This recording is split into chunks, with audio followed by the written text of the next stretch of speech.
How are you guys doing? Martin? Yeah, Martin. Hello. Myself, Asad, Asma? and she's Asma. Nice to meet you guys. You're the one who are covering.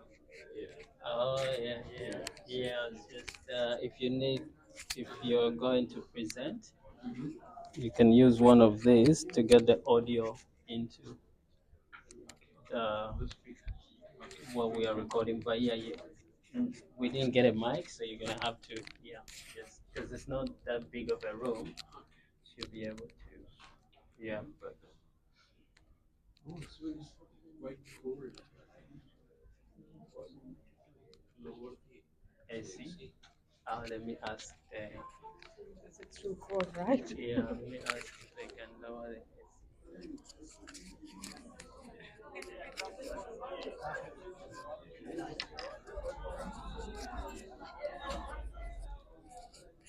Kano kankateeke wano nawe wogira ngu wagala kuwulira onkateeka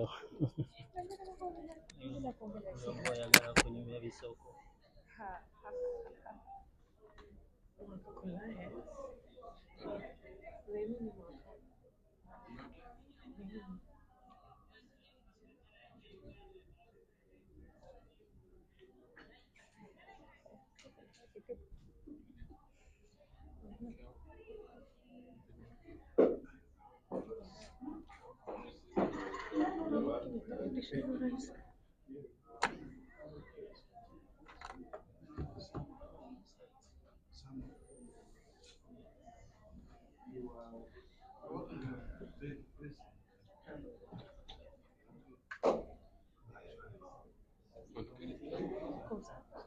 Pankari thing.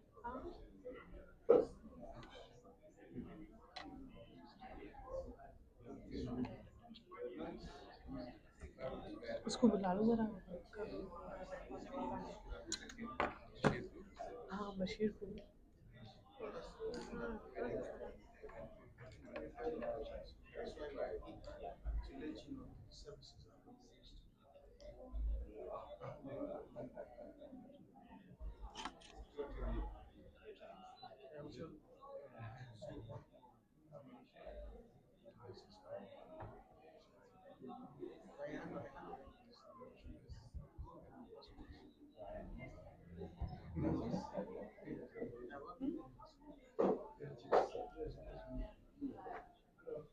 Hi, sorry, just it's not working.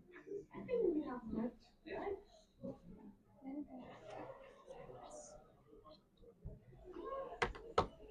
It's an Arabic. Like, like, बंद कर दो light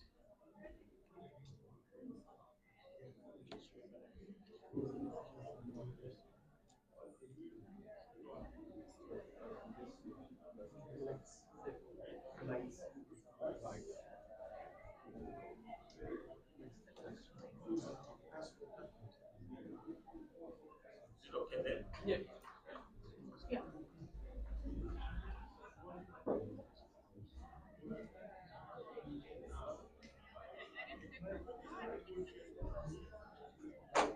My better to discuss.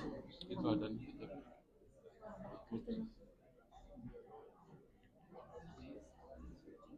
Hello everyone. Myself Asad. With me is Asma Sultana. We are from Migration Avenue. We are a registered migration and immigration consultancy. Our office is at Upper Mount Rabat. If anybody, I will just give my cards and will give some flyers as well. So we are registered migration agents. Like I myself, I'm the education consultant and the counselor. If you have anything related with the university admissions or colleges, career pathways, so, and like any university admissions, career change, university change, I am the one who will be looking after you. Along with me is our migration consultant, Asma Sultana. She is a registered migration and migration consultant for Australia as well as for the New Zealand. Okay, so she is the one who will be presenting to you. So what are the options we have today? I'm so sorry. I don't know. It's taking time. Let's just have to download.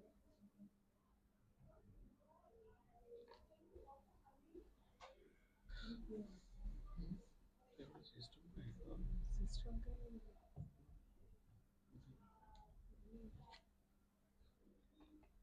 can shut down completely.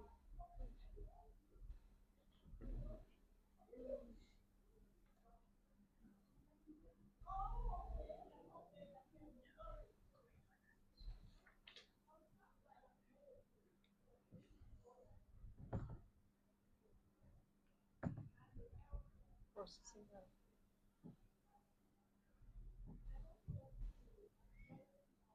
Right. I'll just start this session. If it downloads, it will just pop up.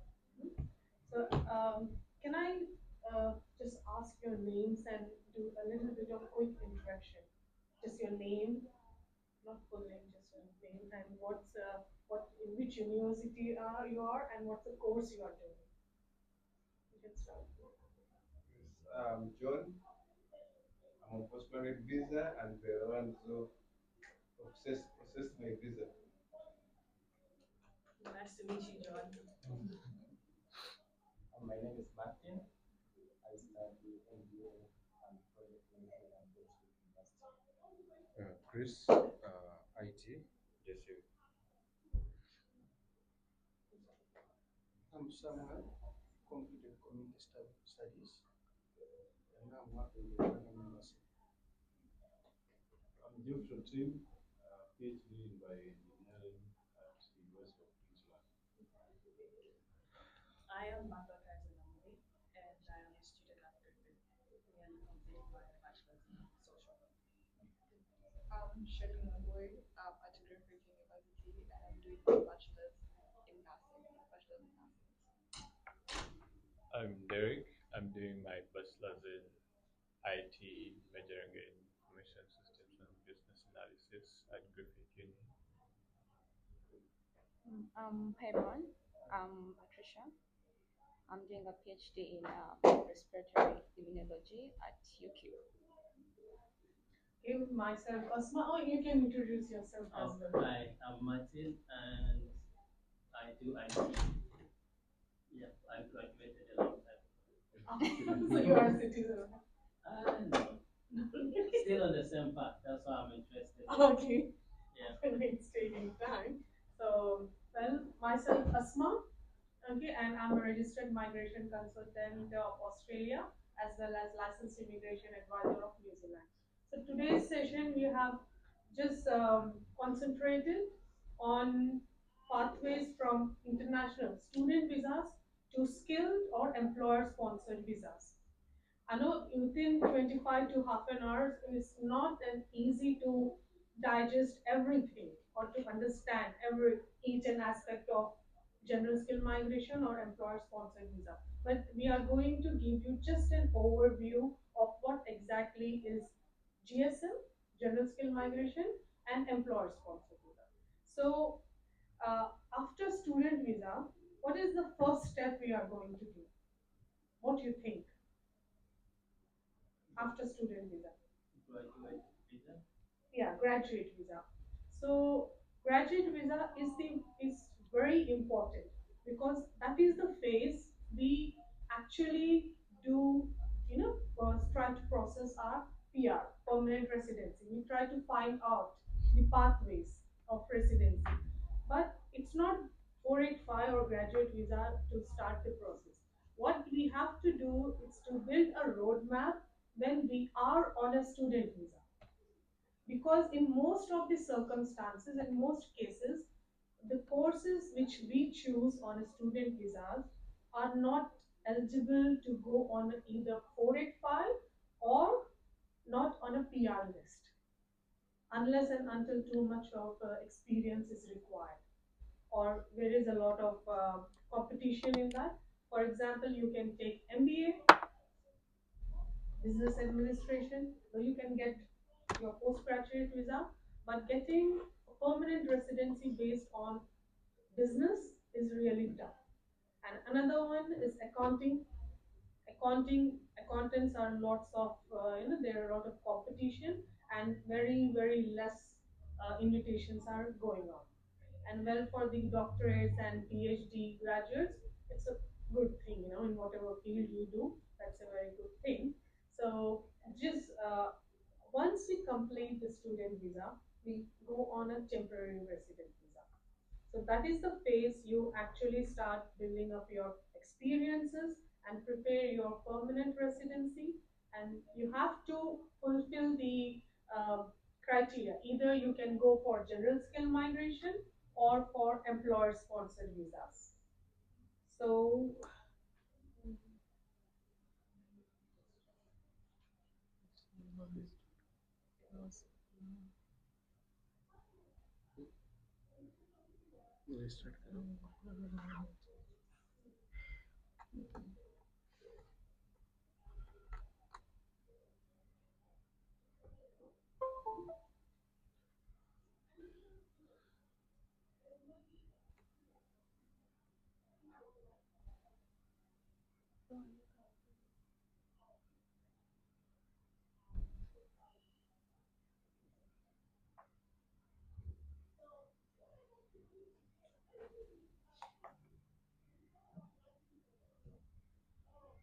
we have already introduced ourselves. Okay, and this is the overview what I was talking about before at 5 visa. You have to apply within the 6 months of the completion of your course completion, and must when you apply, you must hold student visa at the time of application or within a bridging visas. You have to hold a CRICOS registered qualification. You have to make sure that not all the colleges are CRICOS registered, and you have to maintain at least 2 years of academic studies, not 1.5 years of full time. Well, the health cover is important, and you have to meet the language requirements, which is a 6.5 at the moment, and health and character criteria. So after this, and one more, if you are confused, please stop me. Okay, I'm ready to ask you, and at any point of time, you can raise your hand and ask me questions. Okay. Now, you have two streams in the 485 visa. First is the graduate work visa, which is for the uh, skills or occupations which are in the long-term list, and it's valid up to 18 months, and skills requirements are mandatory. So English. In this graduate stream visa, there are many trade qualification occupations like chef, cook, painter, carpenter. These trade qualifications, these come under the graduate work stream. If you have studied trade qualification, then you can go opt for the graduate visa. While if you study for bachelor's or master's or doctorate program, you are eligible to apply for a post-study work stream, which is valid for up to 2 to 6 years, depending on the qualification and the regional study. If you have studied in a regional area, then you are eligible to go for a 485 extension. And yeah, of course, it should be 2 to 3 years of study. And Master of Research, which is PhD or doctorate, they are 3 years and 4 years. This, when you apply for it under the post work stream, you don't need any skill assessment.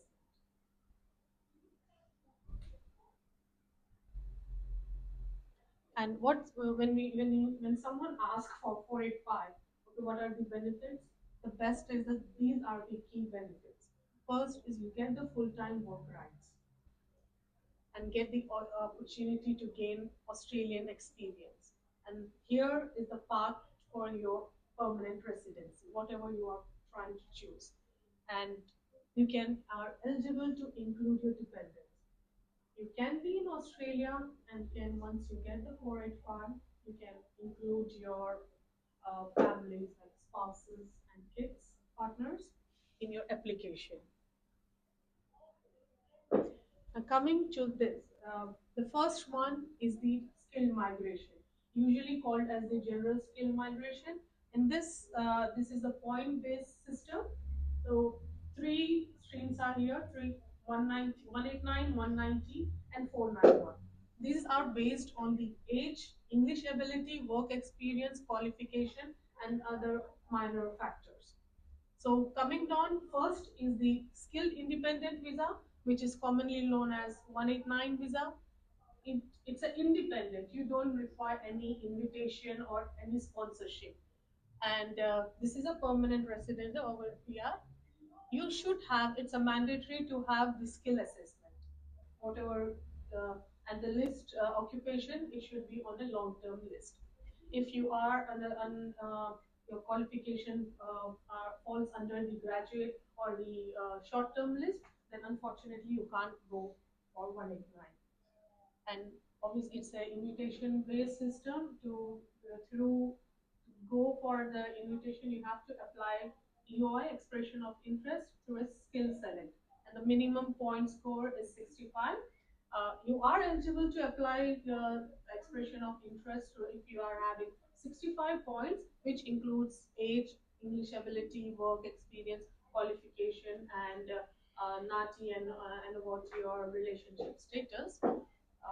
Yeah, but it's highly competitive. It's really competitive, and it's ideal for skilled applicants with a strong English and work experience. If you are having, if you are applying for this visa and if this visa is granted, no conditions are applied to you. You are independent. You can live wherever you want throughout the anywhere in Australia. Excuse me. What exactly is a skills assessment? Skill assessment is the department wants to see if whatever your qualification is, it's eligible, or you are skilled in this, in that field. For example, if I take IT, information technology, okay, I can't go directly here. The department has said that you should have the skill assessment, which means they are assessing my skills whether I am eligible to do work in Australia or not. So is that like going through my qualifications and seeing if they're up to Exactly. standard? If you have studied in Australia, then there are certain requirements where, which, what are you doing? IT. IT, yeah. So once you finish your IT course, you obviously student visa, you go for a 485. For the IT guys, students, to get a skill assessment, the body is ACS, Australian Computer Society, do the skill assessment. You, when you have to work, but the department wants to see you are eligible or do you have the skills. How can you show the skills? By the skill assessment. And the skill assessment body is ACS, but after a student visa, you can't directly go on a skill assessment. You have to do two things. Either you have to show that after post study you are having 3 years of experience, or you have to do professional year, which can contribute to you 5 points. And based on the professional year, you can get your skill assessment. That 3 year of experience is waived off. So the profession AI is just like 1 year of working in your field. Not working, it's a 1 year of study again, and in that 1 year, 3 months of internship. So is professional substitute for SCS?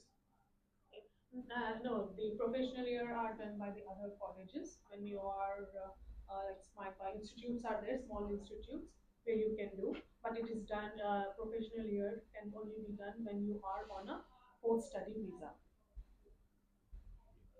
Okay, so you have to be on this visa, or you applied for 485 to do the professional year and get this skill assessment. It's just for the IT ACS. Similarly, for trade qualifications like carpentry, cook, chef, painter, bricklayer, okay, everything, trade recognition Australia, they do the skill assessment. And if you have done an accounting course, then the CPA or CPA, they do the skill assessment, accounting. And if you have done the engineering, the Engineers Australia do the skill assessment. Engineering, accounting, and IT. You can waive off the work condition by doing the professional year. Do they consider the the skills that you acquired before coming here? How, they, in most cases, no, because it depends on the visa which you are applying. In most of the, when you claim your points, the department wants to see post qualification, not before, they want to see post qualification work. And the next is the 190. There are three, remember, one is 189, 190, which is a skill nominated visa. This is sponsored by Australian states or territories. It's another, it's a direct permanent resident, and it is nominated either by a state, Australian state or territory. And yes, the occupation, whichever you have, the states only invite you, like for IT example, they will invite you only IT graduates if the qualification, if it's under the state list, because the department is having their own list, and the state, if the state wants to sponsor you, then IT should be in their list. And yeah, state specific list, and you should be committed to live and work in the nominated state for 2 years. And state criteria varies. Some of the state, for example, as we are in a Queensland, I can give you best. From the past 5 years, we have noticed that Queensland always give invitation for the people or for the graduates who are having the current job. For 190, currently they were 6 months of experience required, so to give the invitation. If you opt for the 491 visa, you have to do only 3 months. You should be up, doing the work in that field. It depends. Every state or territory has their own criteria. You have to fill here in 189, the previous slide. You just have to fulfill the um, in this one, you just have to fulfill the criteria of the Department of Home Affairs. Only department criteria. You fill it, then if you are eligible, then they will issue an invitation and you will apply the visa. But here, 190 is the state sponsored. So two steps are here. One, you should be eligible in with the state, and then with the federal, the department. And the next one, in the last, this is the last one in the general skill migration, which is 491, skilled work regional provisional visa. This visa is not a permanent residency. This is just a temporary resident visa, which is given for 5 years. And after 3 years, you should remember, this is just a TR. To be eligible for 191, which is a PR, you should live and work in a regional area. For obviously you can live anywhere. Regarding the work, it's not mandatory that you have to work in your nominated field.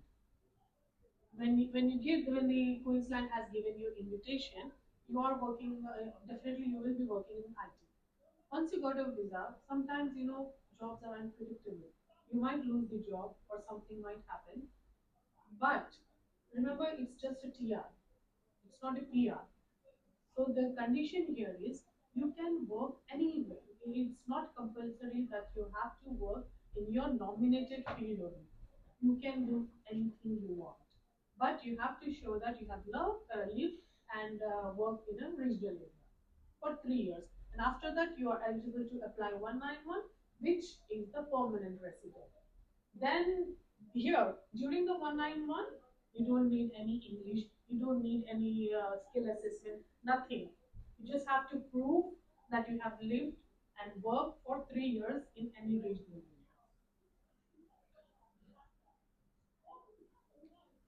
In 190, state allocate 5 points to you.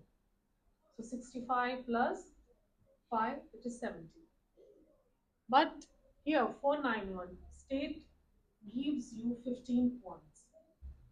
So when we choose, usually this the 491 is much quicker because invitations are more issued. The state gives you 15 points.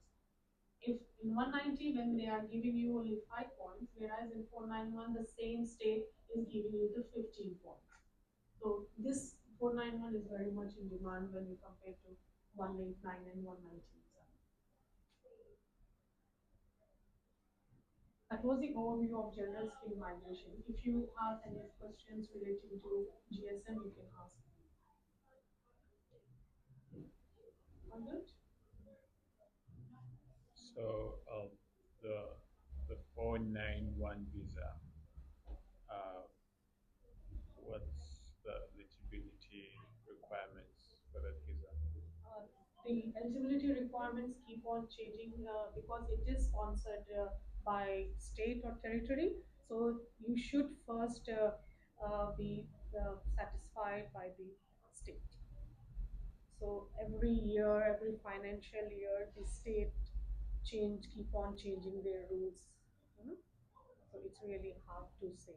At the moment, most of the states have closed their sponsorship, and because the seats are allocated for them once they mostly in July or August, early August, all states will be issued the quota, and as per that quota, the states will see that okay, now we require these many IT, these many accountants. So according to that, the invitations are given. Where do you find the information? Where do you find the about the sponsorship? Like where Migration rules, yeah. So how long does it take from applying to now receiving the decision? Because even student visa alone takes very long time. And what if your current visa expired when this one is not yet out? All right. So you mean that you have applied or the invitation has not yet come? I'm meaning if now you're in the process of applying for these different visas you mentioned, how long does it take from starting the application or receiving the invitation until you See, get the once decision? you receive the invitation, you will be given 60 days to apply visa. And once you apply, once you lodge the visa, you will be granted the bridging visa, which allows you to stay legally in Australia, irrespective of whatever time the department wants to take. You will be allowed legally stay. You are not like if your visa is going to expire, that's not a red light. You don't have to, like, oh, my visa is expired, I don't know what to do now. Bridging visa will be issued so that you can legally stay in Australia. But not working. Now you can work because remember 485, on 485 you are working a full time, so the same condition will go.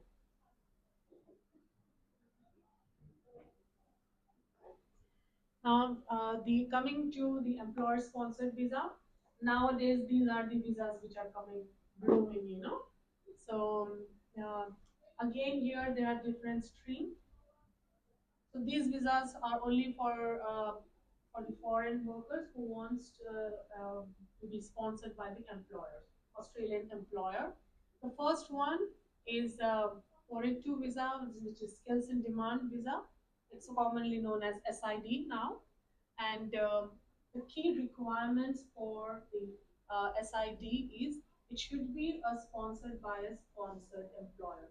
Sponsored employer in the sense not everyone can sponsor you. The employer should be approved by the Department of Home Affairs. If you are working somewhere and the employer wants to sponsor you, yes, employer, yeah, we are impressed by your work. Now we want to sponsor you. So it can't sponsor you, like that. I mean, not closing eyes that yeah, I can sponsor you.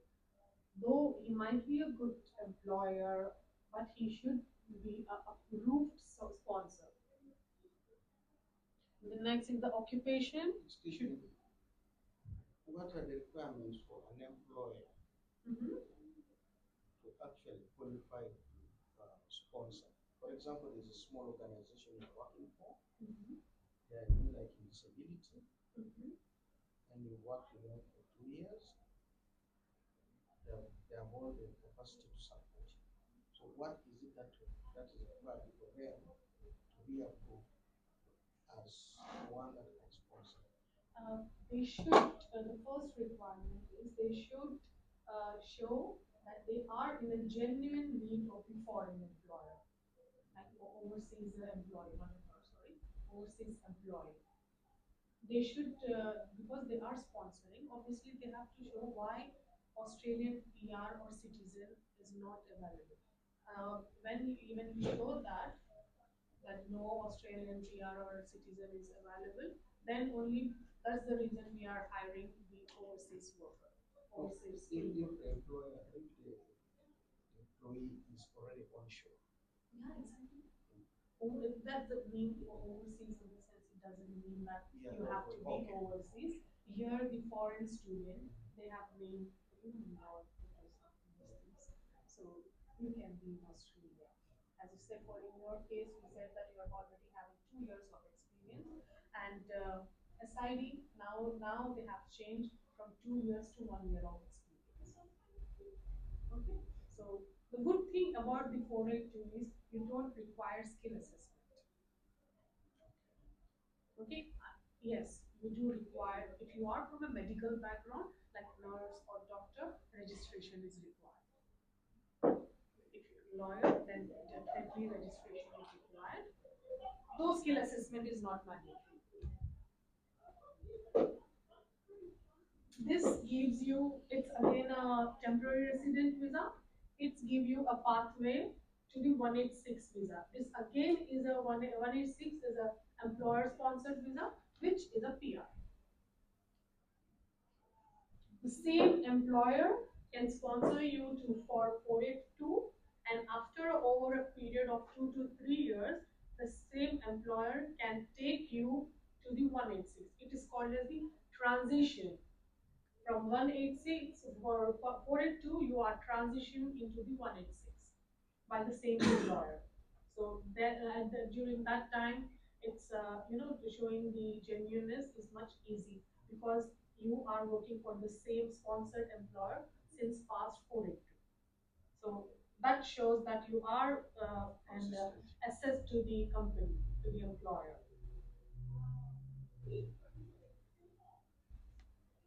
The another category is 186. It can be direct entry. Anyone can give you that direct 186 can sponsor you, the sponsored employer.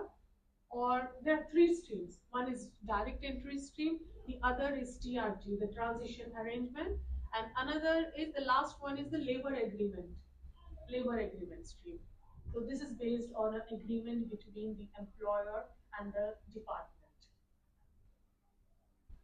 So yes, 186 requires skill assessment. All the permanent visas, skilled permanent visas in Australia, skill assessment is mandatory apart from family visas. And the key requirements are it should be nominated by Australian employer. The skill it should be on the medium long term list. Skill assessment unless it's exempted, but 99.9% it's not exempted. And you have to meet the language English requirement proficiency. This 494 skilled employer sponsored regional visa, it's the regional, you have to stay in a region and employer should be in a regional area to sponsor you. And this again is a TR. After 3 years of the 494 grant, you will be eligible to apply 191, which is a PR. And during this time also the same thing in earlier which we have gone from 491 to 191. Here the transition will be from 494 to 191. And this can be in a regional list as well. What are the benefits for 494? This visa is processed quickly and multiple PR options are available for a 494, there is a variety, majority of the occupations are included in 494. For example, marketing specialist, that is not a long term, that is not included in a long term list. or cook is not included in a long-term list, or a youth worker or support worker, it's not included. But 494 and day labor agreement, it's included here.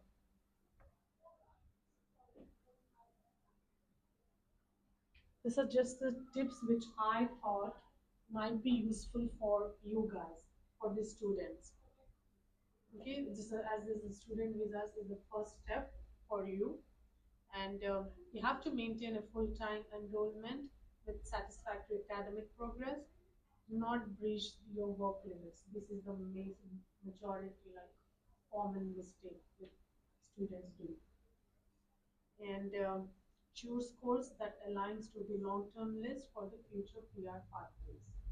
Just see that whatever I'm doing this course, am I getting the PR on based on this, or do you have to do something else?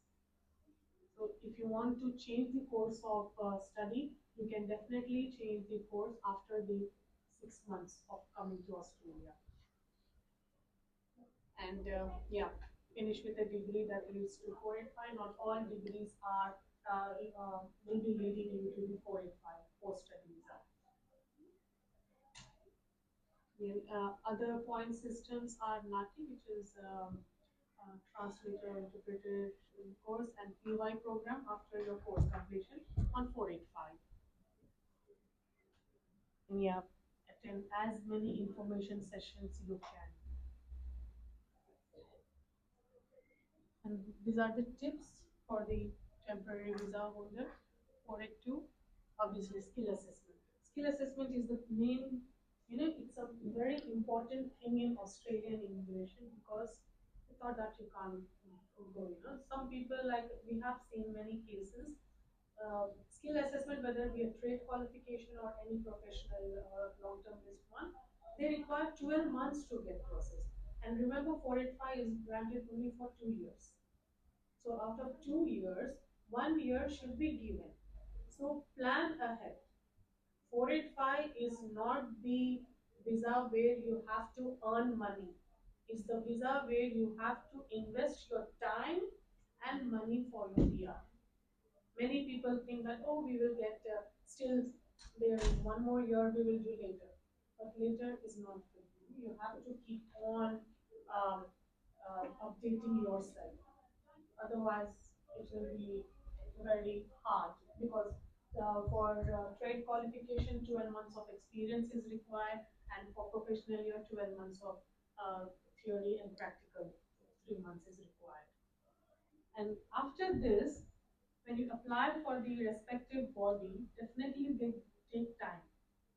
Not all the skill assessment bodies give you a priority processing. So you have to make sure that nowadays, due to so much of demand and competitive in the market and the international students, so currently we are finding a lot of high volume of 482 visas, because now it requires only 1 year of experience. You can do in a small firm, your either it can be accounting, you can do as account, you can be an accountant in a small firm, and then you can look for the sponsorship opportunities with the big companies or big firms. And timely advice is very important, and thanks to social media nowadays, you know, many of the false information or rumors just flow like anything. And yeah, thanks for this. And if you want to contact us, you can contact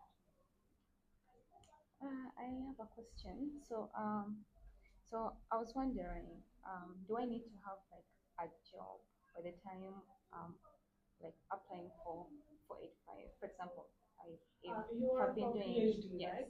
No, you don't. No, okay. Yeah. For PhD, you don't need job. But Okay. you have to show that you have completed your thesis and Yeah, research. yeah. That brings me to another question. So, what does completion of the course mean? Like graduation, or um, I know like when we submit, I think like after the marking process and everything, there is that I think it's like a like a formal letter they give you. Course completion letter? Yeah, I think Yeah, that's what it's called. So that's up when you have that, then you can you don't have to wait. Definitely. You don't have to wait for graduation certificate. Yeah. Okay. Course completion and academic transcripts are these two are important to apply for 485. And based on that, the visa can be granted. The graduation certificate is not that important. Okay. Yeah, it's But just a you formality. also have to be careful about the dates that you put in your application. So if the letter says a different date, but when you go to fill your application, you put it a different date. Because some people will think, oh, I finished all my requirements on this date, so essentially I've graduated, right? But the letter People says are something very, else. in our practice, we find many people misinterpreting the dates. They think that 485 is easily, yeah, it's easy. It's just applying, no more document, not much is involved, but the dates plays a vital role in this.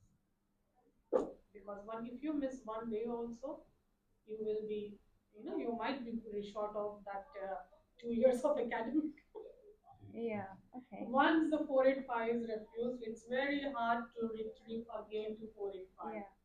If in one sense, if the PR or student visa is refused, you can definitely go on a tribunal and you can appeal. In 99 cases, the student visas are accepted or approved or remitted by the tribunal. But 485, it's very hard because it's your mistake. It's not the case officer mistake. Australian Federal Police is very important. AFP. English is very important.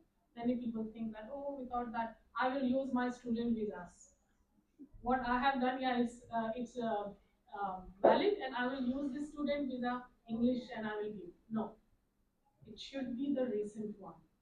You can't use the old your old IELTS or English language test to apply for 485. Um, between the professional and the internship, which one holds more weight than the other? Which one? The internship Mhm. and the professional, which one holds more weight than the other in terms of experience? Professional year itself, it's a internship. I mean, professional year includes internship. So even though I don't do internship during my academic renewal with the university, and I have Yeah. When you do the PY, that's a mandatory that you have to complete the internship of 3 months. So if you don't do any have any practical experience when you were on a student visa, it's okay. When you do PY, you will definitely get in that. so professional, it's a must. It's a must. They get for me or I have to look for that. It depends on your institute where you are doing, and most of the institutions are providing their employers. They are giving the internship opportunity, and that is the opportunity where you can impress the employer, whoever you are working, volunteering your work. If you are, if the employer is impressed by your work, then definitely they will hire you.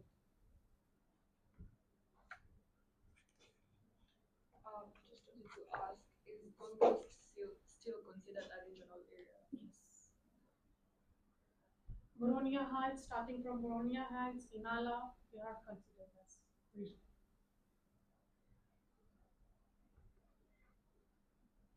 These keep on changing, but I don't think at the moment Queensland is planning to change, Yeah, because they are concentrating more on the regional areas too, rather than coming to city. They want the regional areas to be developed.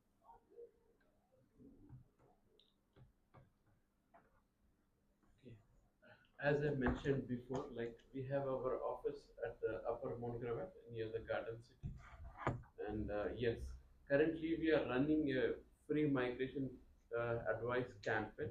Generally, it's $110 to come and see a registered migration consultant, but currently it's like we are running a campaign. Okay, second and fourth Saturday of the month, we will be having a free migration advice campaign.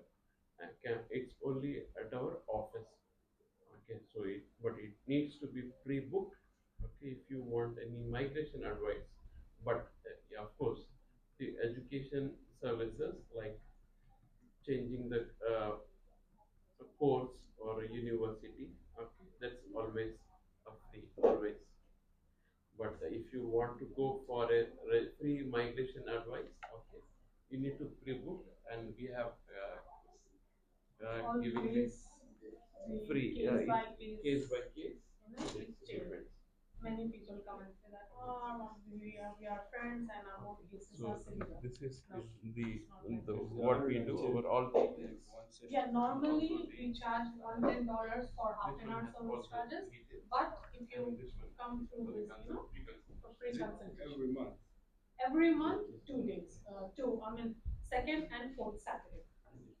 Every month. This is just a campaign we recently started because we have noticed that most of our clients are coming for just a few query and we can't give half an hour, so which can be sorted out within 10 minutes.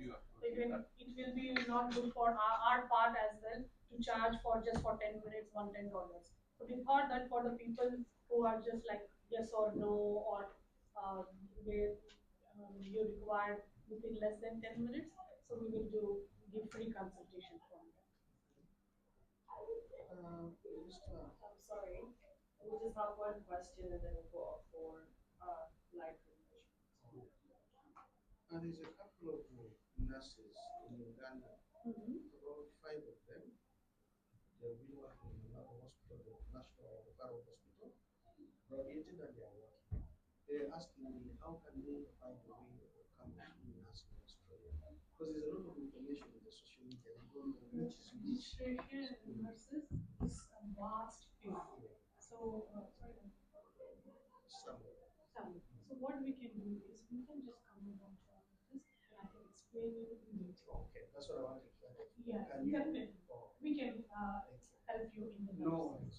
Yeah, if you are a nurse, then definitely it's a luxury for us to be in Australia. Okay.